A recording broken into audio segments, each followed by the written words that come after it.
Buenas tardes para todos, espero se encuentren muy bien. Esta es la clase de estudios sociales del 23 de agosto del 2021. El día de hoy voy a estar abarcando un tema bastante interesante e importante. Y pues bueno, esperemos que todo salga de la mejor manera posible. Recuerden que el día de hoy vamos a estar hablando sobre, o hemos estado hablando, perdón, de la conquista de España sobre América. El día de hoy vamos a estar hablando sobre la dominación europea y bueno, cuáles fueron los métodos de conquista, y si nos queda un tiempecito nos vamos a estar viendo la organización política de España. El día de hoy por este mismo medio de Discord les voy a mandar un enlace para crear un grupo de WhatsApp y que todos se puedan unir al grupo de WhatsApp. Entonces vamos a ver cómo nos va. Y bueno, pues esperemos que puedan aprender y comprender el tema de la mejor manera posible. Bueno, primero que nada, vamos a ver un poquito cómo era la dominación europea. Esta presentación en específico tiene unos audios que yo le había grabado con anterioridad. Y entonces, pues bueno, vamos a escucharla un rato para entender un poquito más qué es este proceso de dominación europea, qué es el proceso de conquista de España hacia América, que se hizo durante el siglo XV y siglo XVI principalmente, ¿verdad? La conquista dura un periodo casi de 200 años en lograrse establecer, porque los españoles tienen que ir pueblo por pueblo, ir conquistando uno por uno e ir avanzando en los diferentes lugares donde ellos van a colocar sus diferentes poblaciones. Son dos formas de conquista totalmente distintas: la conquista de España y la conquista de América de parte de los ingleses, que conquistaron Estados Unidos principalmente.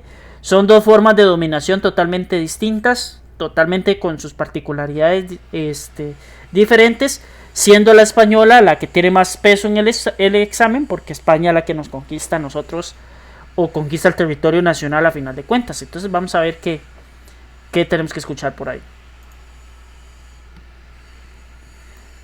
Me avisan si se escucha, eso sí, porfa. ¿Se escucha?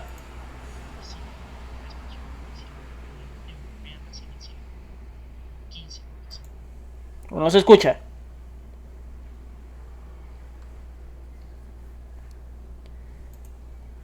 Ay, perdón. Perdón, voy a cambiarme de ventana un momento porque tal vez...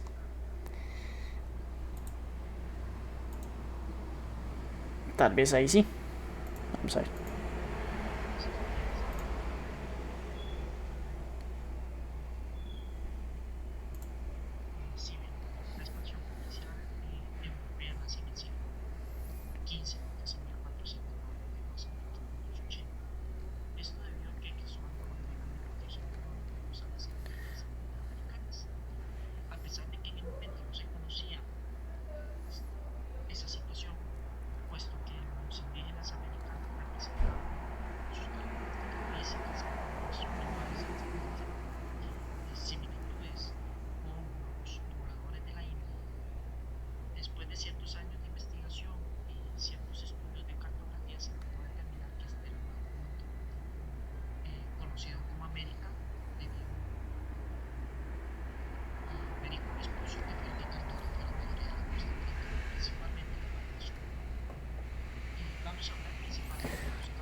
Bueno, como decía ahí ese audio, ¿verdad?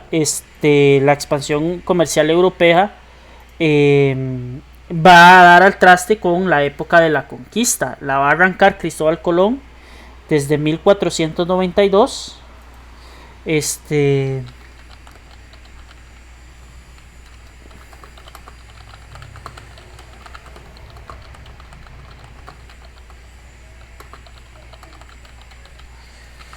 Vamos a ver si lo puedo solucionar a Oscar. Bueno, como decía, el 1492 y va a durar aproximadamente 200 años. Hay otros historiadores que dicen que solo desde el siglo XIV al siglo XV. Sin embargo, hay zonas del continente americano que prácticamente se van a ir conquistando hasta los años 1600. Como les decía, la dominación que establecieron tanto Inglaterra como España fue totalmente controversial o fue totalmente, digamos, no bien vista desde el punto de vista de lo que nosotros consideramos ahora lo que sería justo. Sin embargo, Inglaterra tuvo un sistema de dominación un poquito menos, por así decirlo, controlador con respecto a lo que hizo España con los aborígenes y los indígenas, ¿verdad? A pesar de que los americanos pues también posteriormente tuvieron muchos conflictos con los nativoamericanos, norteamericanos, no fue un enfrentamiento tan sangriento y con tantísima destrucción como si la que hicieron los españoles con los indígenas propiamente hablando del continente latinoamericano, ¿verdad? Vamos a ver un poquito este video, se llama El Descubrimiento de América. Es un video muy bien elaborado de esta página que se llama Academia Play. Entonces les voy a colocar el video, me avisan si no se escucha del todo, por favor, para solucionar el problema, ¿verdad? En todo caso. Y Oscar, lo que voy a hacer es que le voy a mandar el enlace para que lo vaya viendo en caso de que quiera escucharlo. Ya se lo voy a mandar.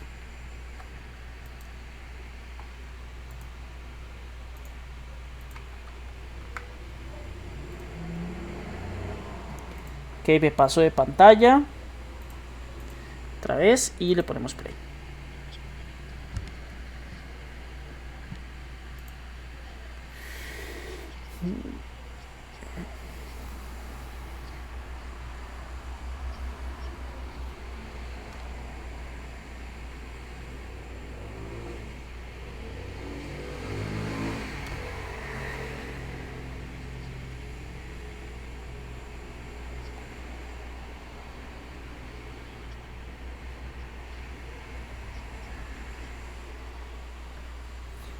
¿No se escucha, Manuel? ¿En serio? Santo Dios. Ok. Híjole, hoy sí hemos tenido problemas técnicos. Ok.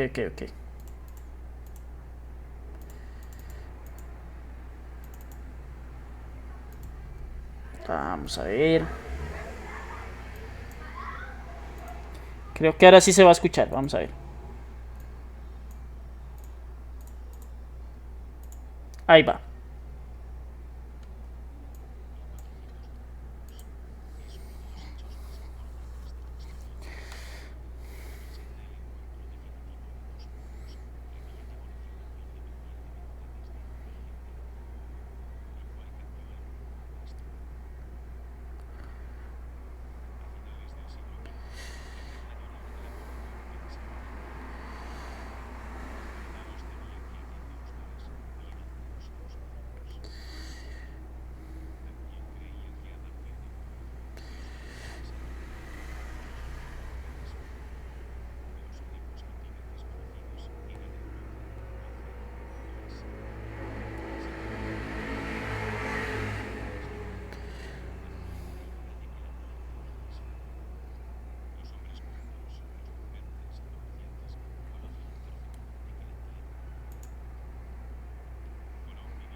Bueno, eso es un poquito el resumen de lo que significó Cristóbal Colón, ¿verdad?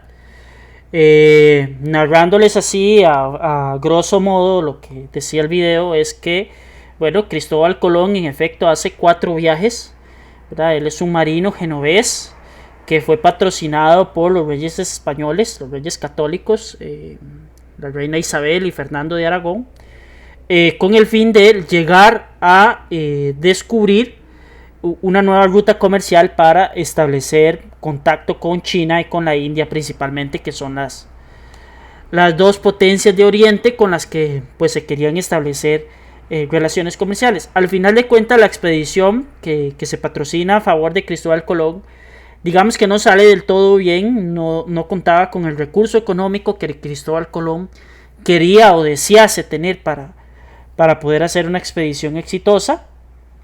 Y al final de cuentas pues se transforma en una situación, digamos, delicada, complicada, donde Colón pasó momentos de muchísima necesidad. En YouTube hay partes o escenas bastante largas de una película de Cristóbal Colón, la pueden buscar así. Y en la red también hay películas, o hay una película principalmente que narra ese viaje de Cristóbal Colón hacia el continente americano, que sin duda alguna es un señor que tuvo el atrevimiento de navegar por aguas donde muy poca gente se había atrevido, anteriormente los vikingos, y pues bueno, los que lograron hacer el cruce al continente americano por el estrecho de Bering y las diferentes oleadas en la población del continente.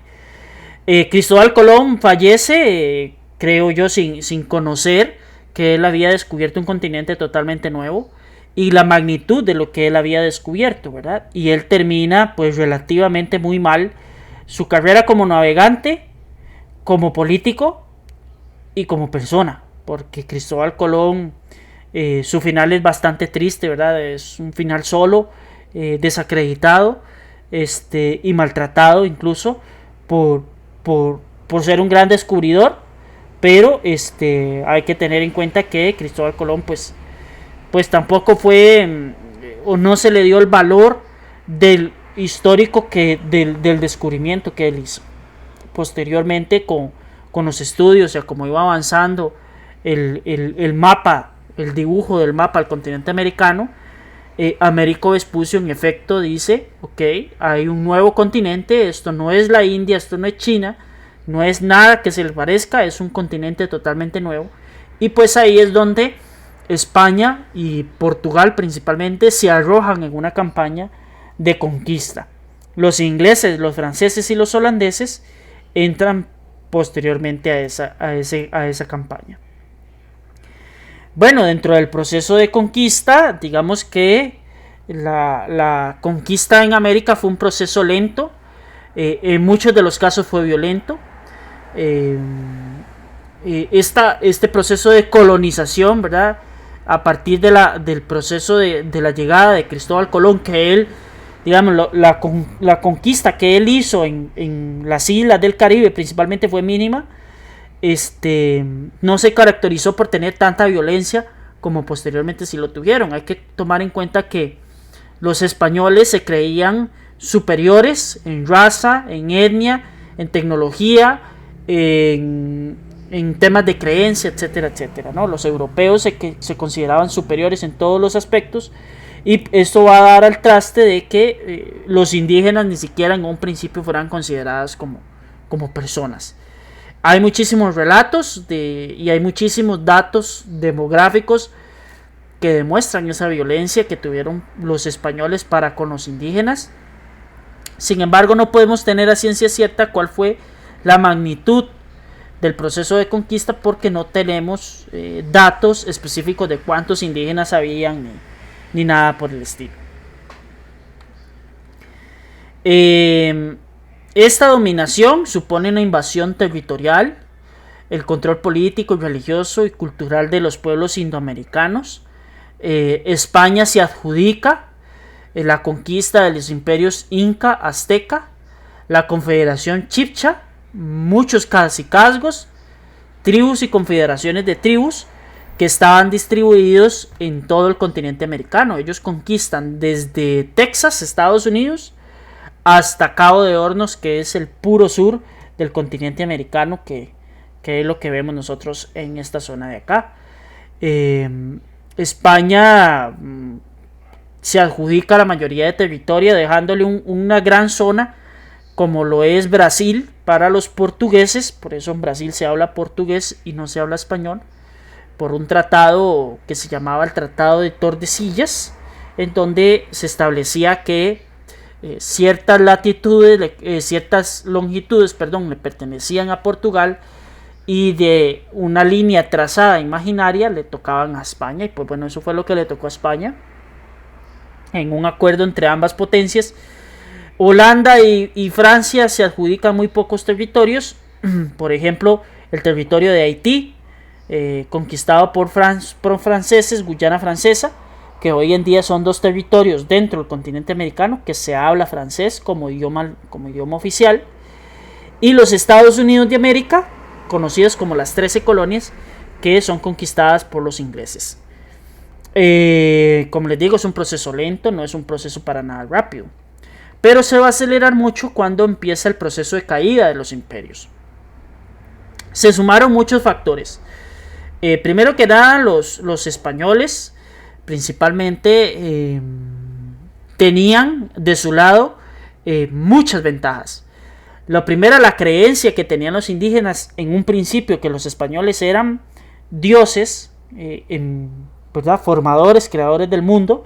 Eso les va a permitir a los españoles aprovecharse de esa situación para aprovecharse de los indígenas. Posteriormente, que sus estrategias militares eran superiores, ¿verdad? A pesar de no contar con una gran cantidad de hombres, sí eran superiores sus estrategias militares. Su tecnología era superior en todos los sentidos. Y el principal factor, diría yo, que es la biología de los españoles, porque los españoles ya tenían anticuerpos con enfermedades como el sarampión, como la viruela, como la diftería, como la peste negra, etcétera, entre otros montón de enfermedades. Entonces, cuando llegan los españoles acá, se empiezan a desarrollar una serie de epidemias para los cuales los indígenas no estaban preparados, su sistema inmune no estaba preparado, y eso va a generar que haya prácticamente un genocidio indígena a punta de enfermedades, ¿verdad? Las epidemias se empiezan a propagar entre los indígenas. Hay datos muy conservadores que dicen que se murieron a lo largo del continente americano 10 millones de indígenas, y hay otros que llegan hasta cifras de 100 millones de indígenas, ¿verdad? Como dice David, sin querer usaron armas biológicas. Sí, sin querer utilizaron armas biológicas. Todo lo que se trajeron de Europa de enfermedades hacia América, eso no existía acá. Los indígenas se morían por otras cosas, enfermedades como la artritis, tétanos, etcétera, etcétera. Pero como estas enfermedades como sarampión, como varicela, como viruela, como la peste, eso no existía en el sistema inmune de los indígenas, y al final de cuentas pues eso dio al traste una extinción masiva de la etnia indígena en el continente americano. Muchas de las formas de conquista europea fueron las siguientes. Bueno, las ventajas técnicas y la organización. Como les digo, los españoles tenían más experiencia en el arte de la guerra. Claro, los europeos tienen miles de años, toda la Edad Media pasaron peleando, ¿verdad?, en guerras, toda la Edad Antigua, todo lo que va al Imperio Romano, todo eso. Y aquí apenas estaban desarrollando algunas de esas estrategias militares. La tecnología era infinitamente superior. Mientras los indígenas tenían arcos y flechas, los españoles ya tenían armas de fuego, armas muy certeras como la ballesta, ¿verdad? Una ballesta la dispara cualquiera y dan el blanco, mientras que un arco pues representa una mayor dificultad para poder manejarla. Después las alianzas, por ejemplo la figura de Hernán Cortés, que la vamos a estar analizando en las próximas clases presenciales, si Dios lo permite. Ellos se van aliando con grupos indígenas que están peleados con estos imperios. Entonces Hernán Cortés, por ejemplo, Hernán Cortés tiene como una alianza de las estrellas, o no sé qué fue lo que pasó, porque para ese año específicamente los aztecas, que son los que el imperio que conquista Hernán Cortés, tenían la creencia de que iba a llegar el dios de la guerra y dios civilizador Quetzalcóatl, o en otras civilizaciones conocido como Kukulcán o la serpiente emplumada. Cuando Hernán Cortés llega a América, digamos a la Ciudad de México, él se hace pasar por un dios, porque los indígenas nunca habían visto, por ejemplo, un caballo, nunca habían visto un hombre blanco de tan alta altura con una armadura reluciente, y pues ellos lo confunden con un dios y le dan permiso de entrar a lo que era la ciudad más próspera y grande de aquel planeta, del planeta en aquel tiempo, que era Tenochtitlán, lo que hoy conocemos como Ciudad de México. Hernán Cortés se apoya de esa coyuntura, de lo que él se aprovecha de la buena fe de los indígenas, hace un saqueo de oro impresionante, ¿verdad? Él se adjudica como un dios, o se hace pasar como un dios, y se lleva un grandioso botín. Posteriormente regresa a Ciudad de México, bueno, a lo que hoy conocemos como Ciudad de México, a conquistarla. Y mediante eso, con ayuda de una figura que se llama la Malinche. La Malinche es una mujer que aprende a hablar español y sirve de intérprete entre todas las tribus alrededor que estaban de los aztecas, peleados con los aztecas, declarados de guerra de los aztecas, y conforman un ejército bastante numeroso, bastante grande. Se hablan de entre 40,000 personas, y con eso logran conquistar el imperio azteca, y cae el último emperador del imperio azteca, que es Montezuma II. Luego la organización indígena, también, por ejemplo, se habla de situaciones bastante complicadas, como lo que estaba pasando en el imperio inca. En el imperio inca había una guerra civil entre Atahualpa y Huáscar por acceder al quién iba a ser el emperador inca. De esta misma situación se aprovecha Francisco Pizarro, conquistador del imperio inca, aliándose con Atahualpa. Él le da muerte a Huáscar, le ganan la guerra civil a Huáscar, y posteriormente traiciona a Atahualpa y se queda con la conquista del imperio inca, y se funda la capital de Lima, Perú, ¿verdad? Posteriormente la organización indígena tampoco era que le representara demasiada resistencia a los españoles como tal, ¿verdad? Ya por haber vencido a los mexicas o aztecas e incas, que eran los imperios predominantes en el arte de la guerra, pues dicen divide y vencerás, y pues esta fue la estrategia de los españoles. En cambio Inglaterra, ellos hacen una expansión territorial, pero muchos de los ingleses se vienen a vivir a Estados Unidos huyendo de la persecución, principalmente de católicos, que había en Inglaterra por parte de la descendencia de la corte inglesa, de los Tudors, si no me equivoco, de la iglesia anglicana, la persecución que hubo de la iglesia anglicana para con los católicos, y muchos de los católicos se vienen huyendo de esa situación a los Estados Unidos a establecerse acá. Entonces ahí se establecen órdenes como los puritanos, esos famosos de las brujas de Salem, que han salido en todo lado, ¿verdad? En los episodios de los Simpson, películas, etcétera, etcétera. Entonces, los famosos juicios de Salem, que quemaban a las mujeres porque pensaban que eran brujas. Y ellos se vienen a vivir aquí a establecer un sistema de vida puritano, precisamente, bajo las creencias de la filosofía católica en un nivel muchísimo más elevado de tal vez el catolicismo que se practica en América Latina. Y si se encuentran con nativos americanos, en muchos de los casos lo que se hace es que se establecen alianzas comerciales en donde los nativos americanos preservan la organización social y política que ellos tienen, siempre y cuando paguen los tributos a la corona inglesa en aquel momento.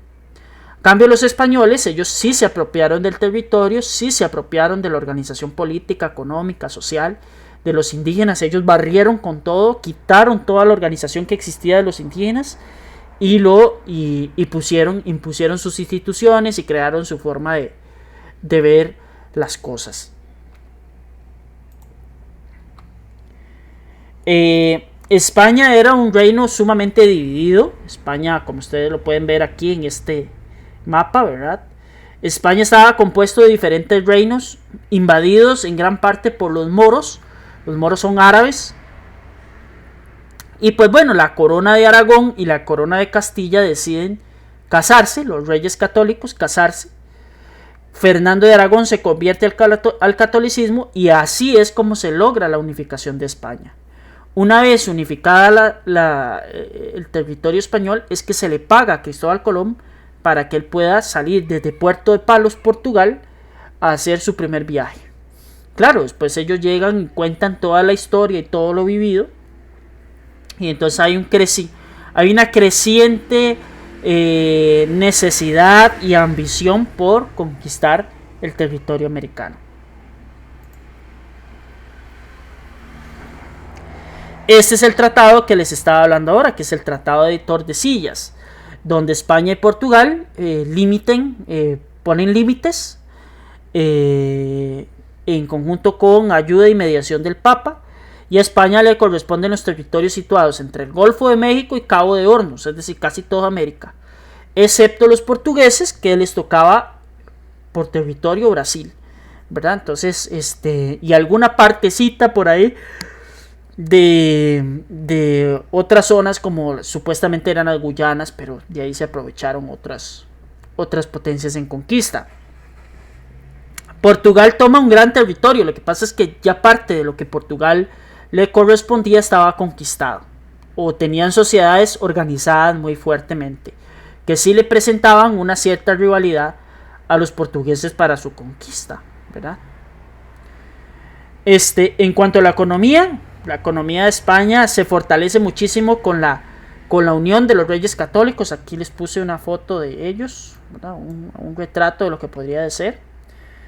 Dentro de los productos que buscaban los europeos en aquel tiempo estaban productos como la seda, como los perfumes, como las especias. Y se adopta este sentido mercantil, ¿verdad? Donde la base de la economía es el oro y la plata. Entre yo más oro y plata acumule, más cantidad de poder voy a adquirir al mundo, más prestigio voy a tener al mundo. La seda, los perfumes y las especies, digamos que pasaron o dejaron de ser la prioridad. La prioridad se convirtió en el oro y la plata, ¿verdad? Y América tenía muchísimo oro y muchísima plata para abarcar, ¿verdad? Para darles a los españoles. Portugal conquista Brasil de manera simultánea. Digamos que lleva al mismo tiempo, se está dando al mismo tiempo la situación. Sí. Los portugueses empezaron un poquito después de la llegada de Cristóbal Colón acá. Lo que pasa es que en Brasil tampoco era como que habían tribus indígenas demasiado poderosas. Lo que los portugueses es simplemente que mandan portugueses y se establecen en Brasil. Entonces digamos que no habían tribus indígenas tan fuertes como los imperios que sí habían en el Imperio Inca y el Imperio Azteca, ¿verdad? Digamos que los portugueses contaron con esa ventaja, ¿verdad? Como les decía, la conquista de América se da por varias etapas. Nosotros tenemos que ver la conquista de Costa Rica, cómo fue que nos conquistaron a nosotros. Pero la primera etapa la va a empezar Hernán Cortés, 1519-1521, y los incas por Francisco Pizarro, 1531 a 1535. El sometimiento de esos imperios va a asegurarle a España tener yacimientos de oro y plata para casi que toda su vida.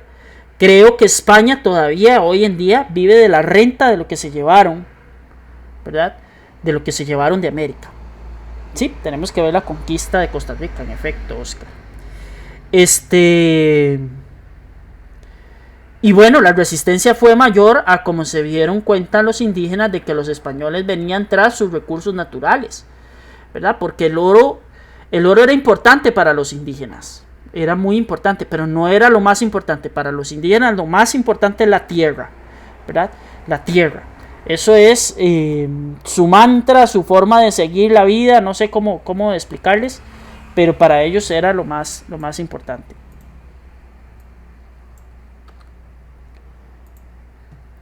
Perdonen, es que estaba pasando lista.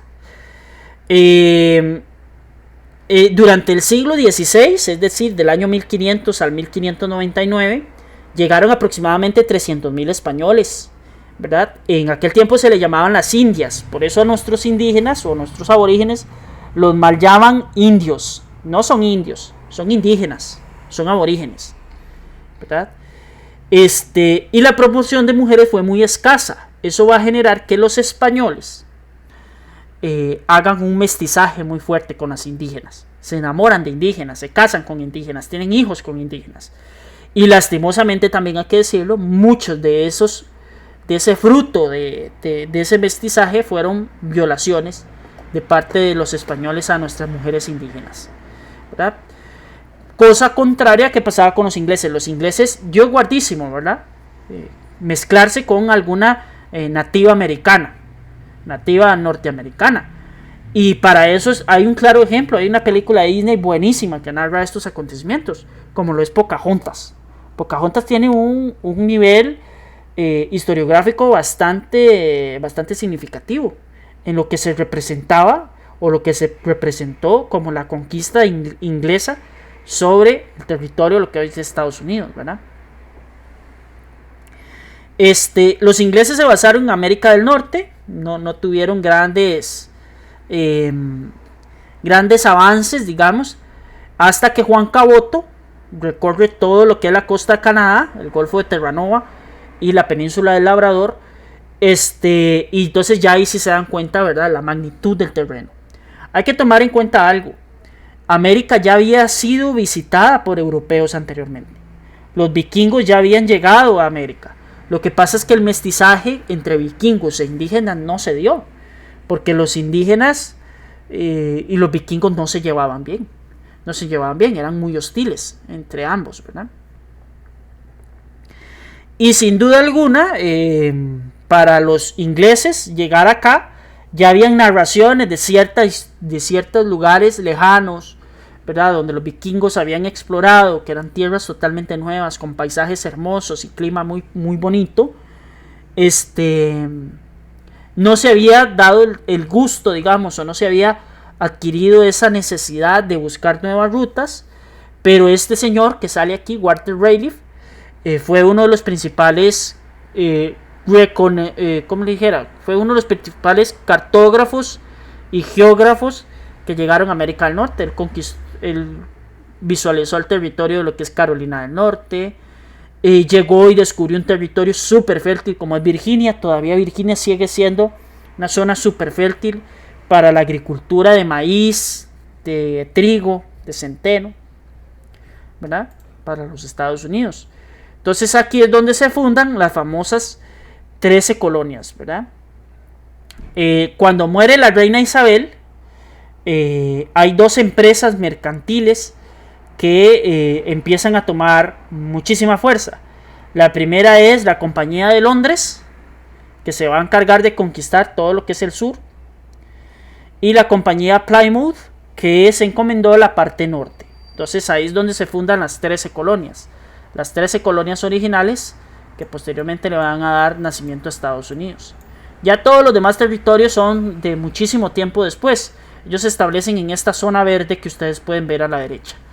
La península de Florida, todo esto que ustedes ven aquí, todo esto del sur, Texas, Nuevo México, Arizona, todo esto, Baja California, le pertenecía a España. Fue que posteriormente los estadounidenses fueron creciendo como país. Cuando veamos la conquista, la independencia de las 13 colonias, ellos fueron creciendo y fueron conquistando los diferentes estados que componen hoy Estados Unidos, ¿verdad? Entonces eso es parte de...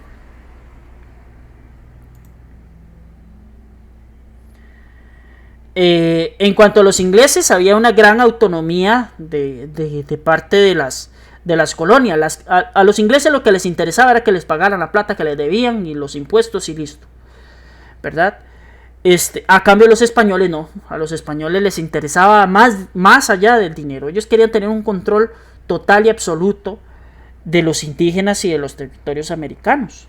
Entonces pues se complicaba un poco la cosa. Los colonos ingleses buscaban desarrollar comercio e industria.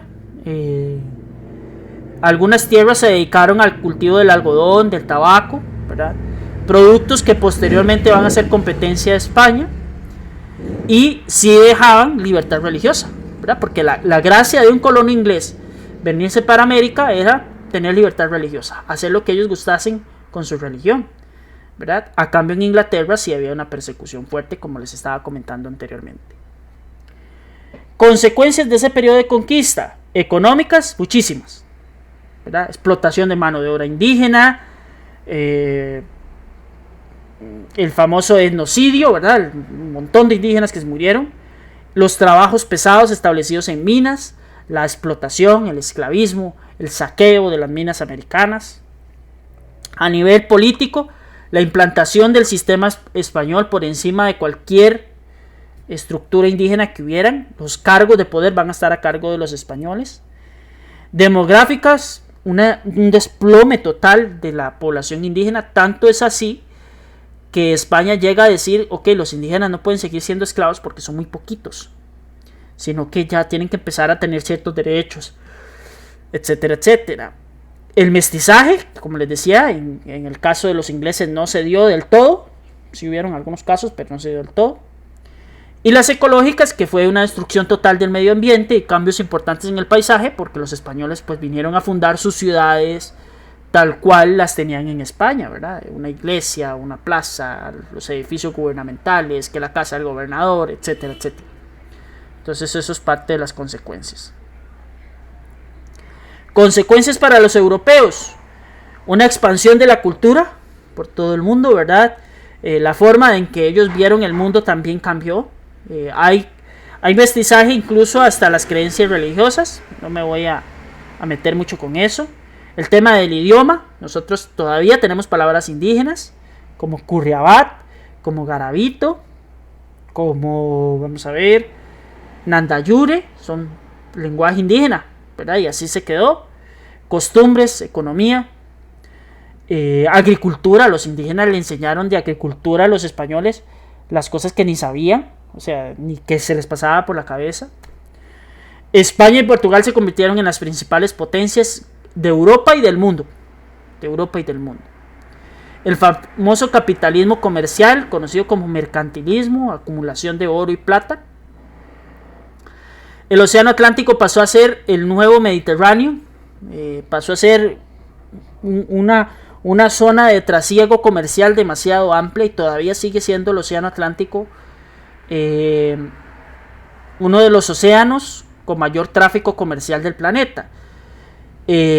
Casi, digamos, es el primero, pero está siendo casi que alcanzado por el Pacífico por el papel que está jugando China en el mundo.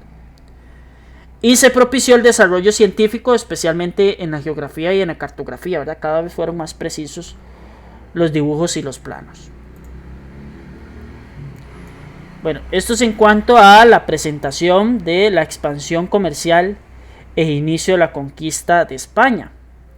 Ahora, espero que no estén muy cansados, vamos a ver cómo se organizó políticamente España para controlar un territorio tan grande como fue el territorio americano. Vamos a pasarnos para acá. Voy a ver hasta dónde me da tiempo. No creo que me dé tiempo de verlo todo, pero si no lo terminamos en clases. Primero que nada, la distribución política del Imperio Español es muy fragmentada, muy dividida. Ellos lo separaron muy bien porque estamos hablando que el continente americano como tal, el territorio de los españoles era 500 veces más grande que España, empezando por ahí.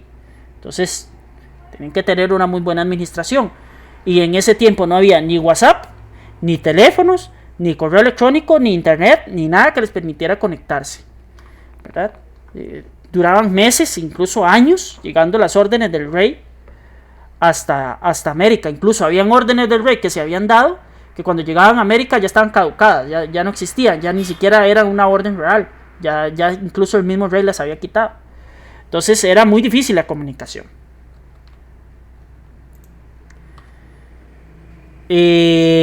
Bueno, los territorios que conquistó España eran considerados colonias, es decir, era parte de España, era parte de su país, por así decirlo, era parte de su reino, ¿verdad?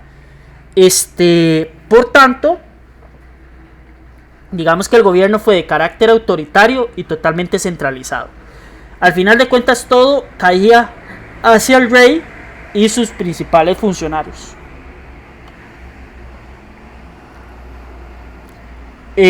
La corona, para tener ese control que ellos querían tener, tuvieron que hacer muchos organismos, muchas instituciones que les permitiera tener ese control político, administrativo, económico y social, para que no se les saliera de las manos, ¿verdad?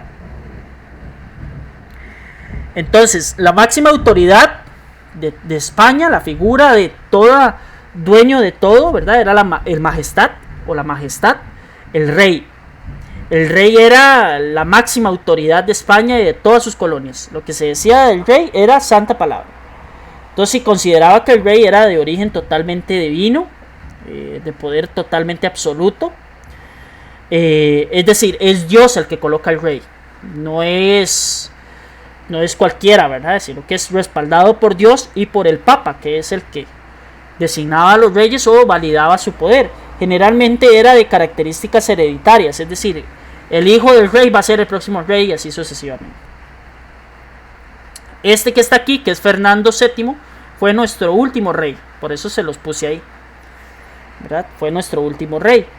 O sea, antes de 1821 nosotros éramos seguidores del rey Fernando. Lo que pasa es que hay una situación ahí que después lo vamos a ver. El rey designaba personalmente a los más altos funcionarios y rectificaba a los que eran nombrados en los dominios de América. Y se crean dos instituciones en España. En España, ojo, están en España las dos. La primera, la Casa de Contratación de Sevilla, que es una entidad encargada del servicio aduanero. Es decir, la Casa de Contratación de Sevilla trabajaba en los puertos.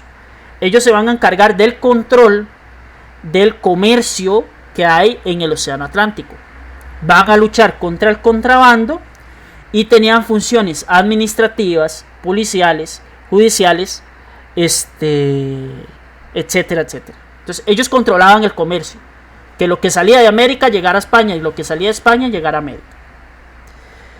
Y después se hace el Consejo Real de Indias, que es la máxima instancia gubernativa para las Indias, es decir, para las colonias americanas. Ese consejo lo que hacía era que nombraba las autoridades americanas en diferentes puestos administrativos y las controlaba. Es decir, el Consejo Real Supremo de Indias es como una contraloría. Siempre está viendo por el buen funcionamiento de los funcionarios españoles, ¿verdad? También tenía funciones judiciales, militares, legislativas. También asesoraba al rey en ciertos temas. Y era el encargado como de la protección y la administración de los indígenas en el contexto americano, ¿verdad? Aquí hay una imagen del puerto de Sevilla, de aquel tiempo, es una pintura, lo que podía ser el puerto. Esto es la Casa de Contratación de Sevilla, esa torre grande que se ve ahí. Y aquí hay una imagen representativa de lo que suponía el Consejo Real Supremo de Indias, que como les decía, ellos consideraban que estaban en la India. También se organizaron juicios que se llamaban juicios, visitas y pesquisas. Esto es como cuando el OIJ, ¿verdad?, el organismo de investigación judicial, hace una indagación, una investigación. Se hacían visitas y pesquisas para saber y tener el control para ver si las cuentas principalmente cuadraban y todo lo demás. Y si no cuadraban, se hacían juicios, ¿verdad? Esos juicios van a estar a cargo de un juez, igual que ahorita, ¿verdad? Y se juzgaba de manera pública, es decir, toda la gente que quería ir a ese juicio podía ir. Y ese juicio se redactaba un informe y se le mandaba al rey. El rey era el que tomaba la decisión final, por así decirlo. El rey era el que decía, ok, si este va castigado, póngale en 100 monedas de oro, o no, yo considero que esto es una injusticia, Más bien hay que darle un premio, hay que regalarle, no sé, se me ocurre un pedazo de finca o un terreno grande o cierta cantidad de oro, ¿verdad? Entonces vamos más o menos así. Primero va el rey, después va el Consejo de Indias, la Casa de Contratación de Sevilla y esas famosas pesquisas o juicios. Luego en América va a aparecer la figura de los virreyes o los virreinatos. El virrey cumple la función del rey, funciones judiciales, políticas, económicas y militares, en Indias, en América. Entonces el virrey es la máxima autoridad de España en América. Solo está por encima de él la Casa de Contratación de Sevilla, el Real Consejo de Indias y el rey mismo. Los virreyes fueron independientes unos de los otros, y eran soberanos en América. En el continente, digamos, en el territorio de América, hubieron 4 virreinatos. El virreinato de Nueva España, el virreinato de Nueva Granada, el virreinato de Perú y el virreinato de La Plata. Nueva España, que es el virreinato de México, era el que nosotros pertenecíamos como país,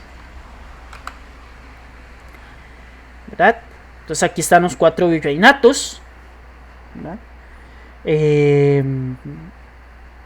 Y con sus respectivas capitales, ¿verdad? El de Nueva Granada es lo que hoy conocemos como Colombia, Venezuela, una partecita de Perú y Panamá. Después está el virreinato de Perú, Nueva Andalucía, que es Perú y Bolivia principalmente. Después está el de La Plata, que es Argentina y Chile, Uruguay, Paraguay. Y el de Nueva España, como les decía, que era México, ¿verdad? Luego de esos virreinatos se establecieron unos tribunales que se llamaban audiencias. Las audiencias son tribunales de justicia, como las cortes de justicia que había hoy en día, el poder judicial. Ellos se encargaban de velar porque se cumpliera de forma justa y que no se violaran las leyes de parte de los funcionarios españoles y los habitantes de España en general. No habían audiencias por todo lado. Creo que la audiencia más cercana que tenía Costa Rica era en Nicaragua. No era que habían en cada país. Después está la Capitanía General, que la Capitanía General es una autoridad militar principalmente. Se organizaba, se sacaba un territorio, se dividía para protegerla militarmente de ataques de piratas, de corsarios, de contrabando, etcétera, etcétera. Nosotros pertenecíamos a la Capitanía General de Guatemala. Igual, hubieron 4 capitanías.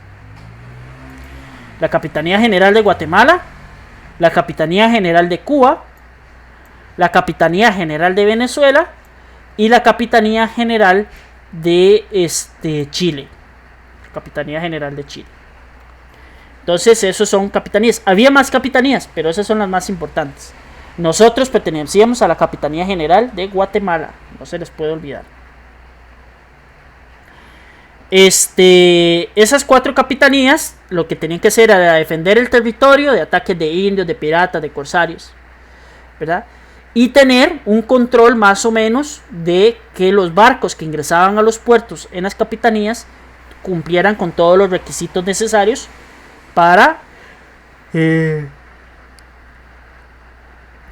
activar el comercio en esa zona. También les correspondía cumplir con conservar el orden, cumplir órdenes superiores, ser jueces sin conflictos civiles, el desarrollo agrícola, ¿verdad? Y Guatemala, como les decía, fue nuestra Capitanía General.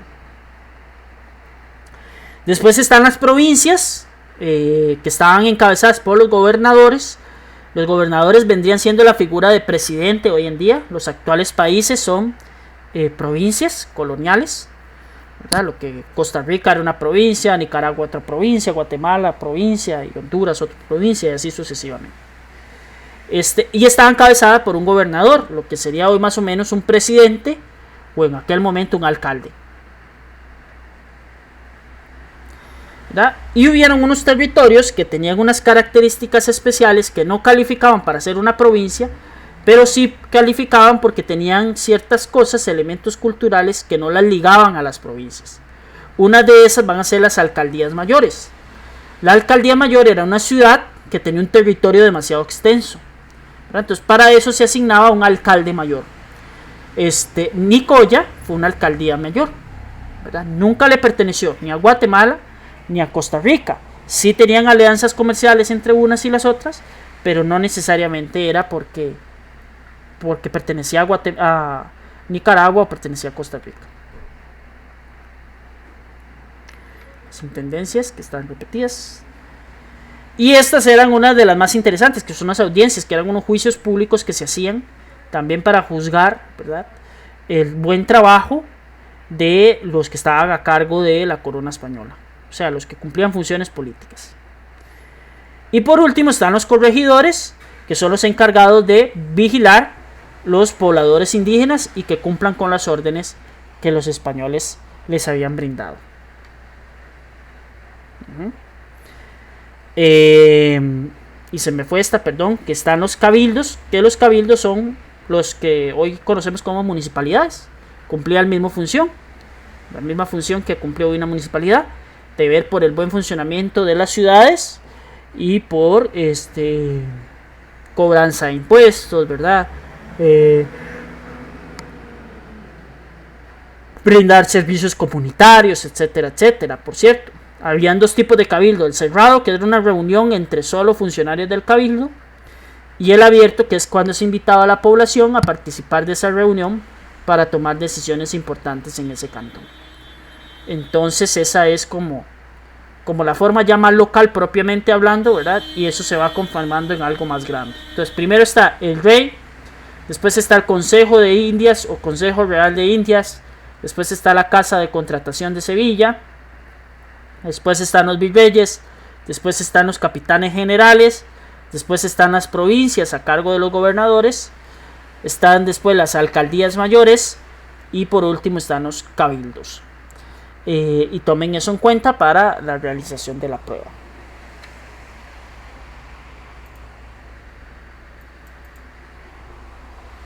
Bueno, voy a detener la clase grabada. Primero que nada, me despido. Muchas gracias.